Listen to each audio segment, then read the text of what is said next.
Een speciale dag voor Willem Wouda. Na 36 jaar in het onderwijs werken te hebben, houdt hij daarmee op. En dat betekent een bijzondere afsluiter. Met een hot squalbus bezocht Wouda alle squalen van Robal dat hij hartelijk ontvangen was. De laatste stap van de dag wie basissqual het Holdersnest op de Harkema. Daar begon de bestuurder van Robal, Jert iets als master en eindigt hij als directeur. Ja, vind ik prachtig. We zijn met mijn collega's die hadden het georganiseerd met een andere bus. Op squalreis gaan, langs alle squalen.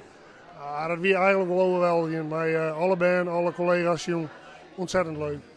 Maar deze dag, Joert, nee, dat had ik niet verwacht dat ze gingen zo. Vies dat ik leuk? Ik vind het superleuk. En wat zei ze dan? Piekenvel. Wouda is klaar voor een nieuwe stap. Na het senior bestuurder bij Robal Westerwijzen wordt de no bestuurder bij Bennenopvang Tico. Al zullen de tijd van het onderwijs toch wel echt missen. Ja, dat was geweldig om te doen. Ik ben ooit begonnen als squalmeester. En dan uiteindelijk met Ben elke dag mooie avonturen beleven. En uiteindelijk ik zorg dat ze ambities hebben. En dat ze het best uit hunzelf halen. En ja, wat vooral belangrijk is dat ze dan plezier hebben. Elke dag een mooie dag.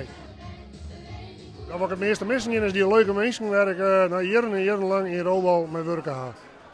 En een werkje met Ben en dan goede kansen voor Ben realiseren. Ja, dat ken ik doen als ik bij de Bennenopvang werkje. Directeur Michiel Veenstra van het Holdersnest is grutsk met een collega als Wouda en zodat neer oors sjoen hebben willen. Jongen, dat ik een hele goede bestuurder vind en een leider van onze organisatie is, dat ik gewoon een fantastische fan. Met een wereldhumor en met mooie grappen. En een man uit deze streek die de taal van de mensen spreekt, die weet wat er speelt. En ja, dat zou ik wel missen, denk ik. En ik hoop dat we nog een keer werken maken in de toekomst. Dat zou me eens kwijt.